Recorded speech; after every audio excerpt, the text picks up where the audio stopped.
In 2018, when billionaire hardware mogul Thomas Caldwell passed away at his estate in Connecticut, his two sons thought they'd inherit his $220 million empire.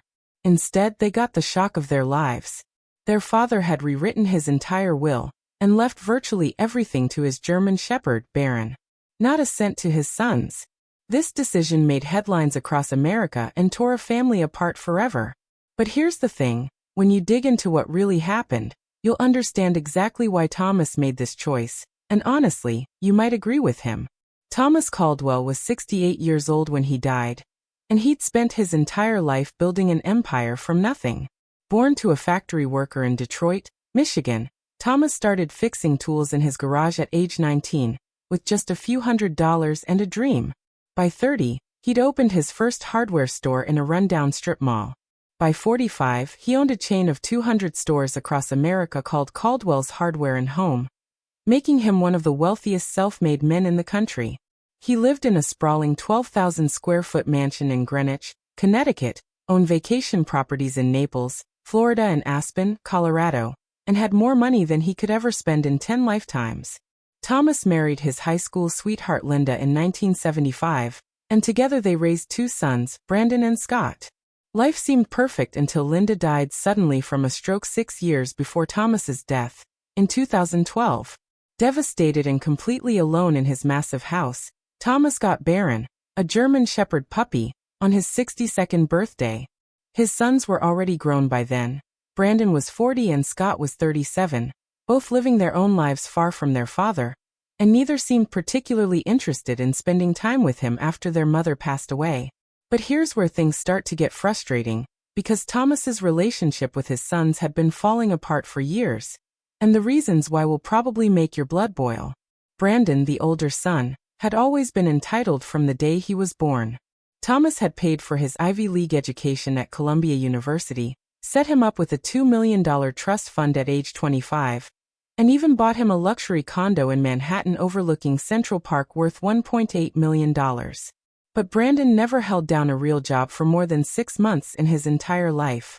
He lived off his father's money, drove a Porsche 911 his dad bought him for his 35th birthday, and spent most of his time traveling to Europe and partying with friends who were equally wealthy and equally useless. Scott was different but equally disappointing in his own unique way. He fancied himself an entrepreneur, but everything he touched turned to failure. He'd asked his father to invest in 4 different business ventures over the years: a Mediterranean restaurant in Boston that closed after 8 months, a tech startup that never actually launched a product, a real estate flip that lost money when the market shifted, and a cryptocurrency scheme that turned out to be borderline fraudulent. Every single one failed spectacularly, costing Thomas nearly $3.2 million in total. But the worst part wasn't the money, it was that Scott never once took responsibility. He always had excuses, always blamed other people, and always came back asking for more. After their mother Linda died in 2012, both sons became even more distant from their father, which is the opposite of what you'd expect. In the last 6 years of Thomas's life, Brandon visited maybe 4 or 5 times total, and every single visit came with his hand out asking for more money. Scott called occasionally, but the conversations were always the same predictable script. He needed funding for another brilliant idea, or he was complaining about how unfair his life was, never once asking how his aging father was actually doing.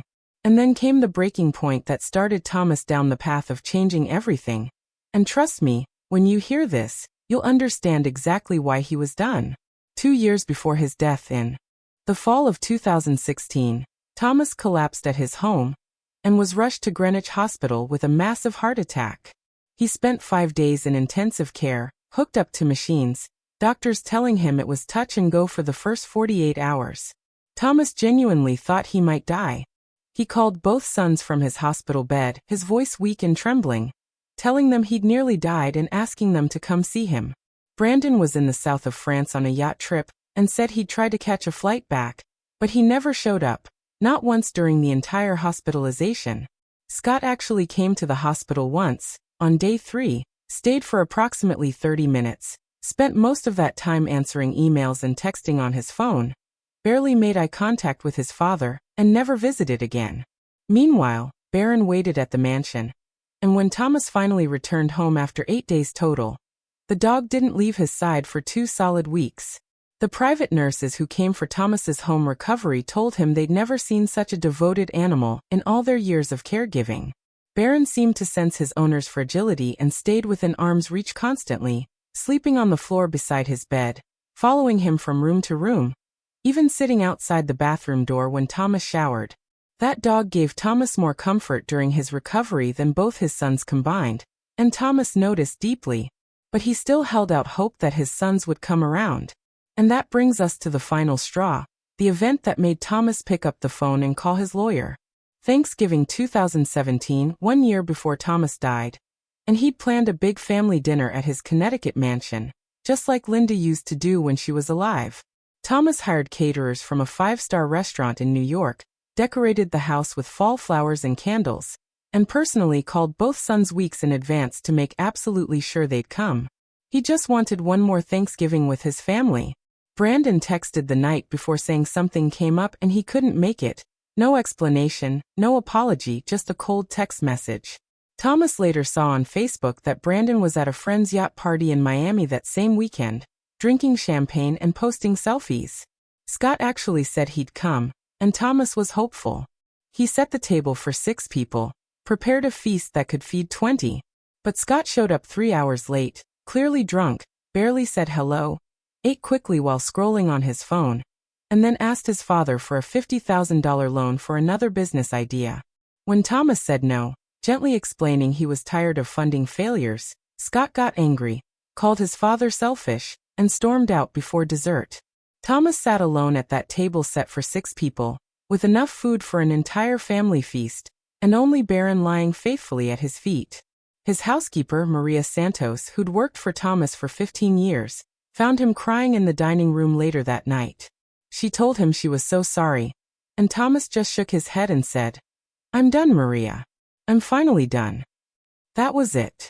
The next Monday morning, December 4, 2017, Thomas called his attorney, Gregory Nash, who'd been handling his legal affairs for 25 years.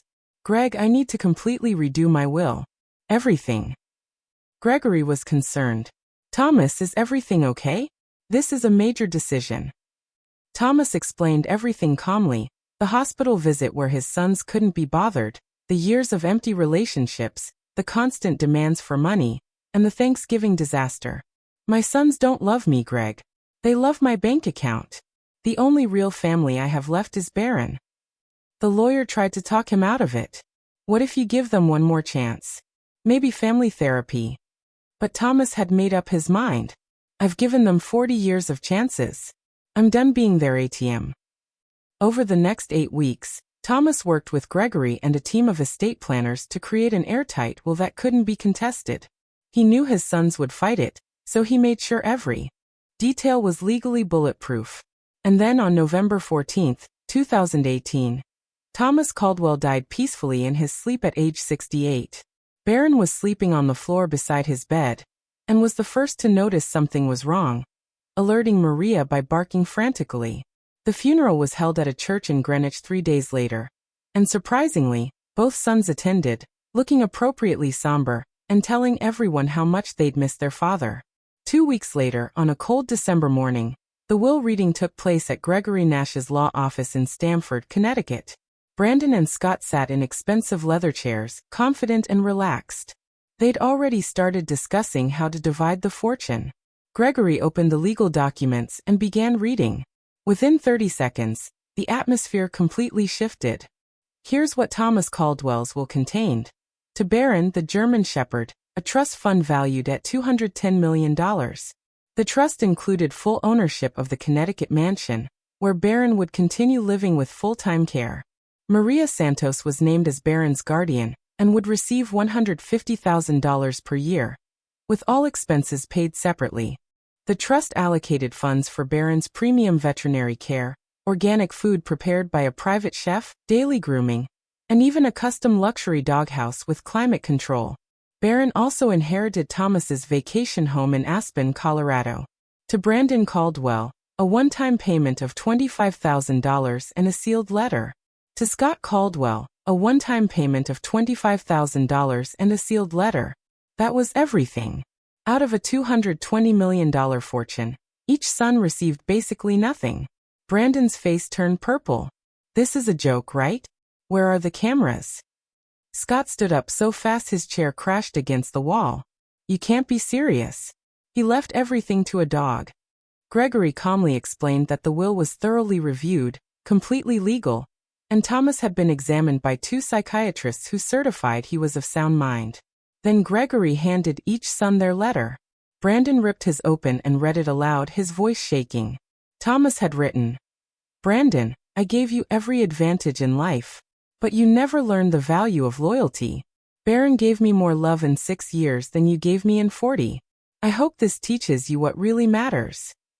Scott's letter ended with the words, "Money can't buy the one thing I needed from you, your time and your presence." But the sons didn't walk away quietly.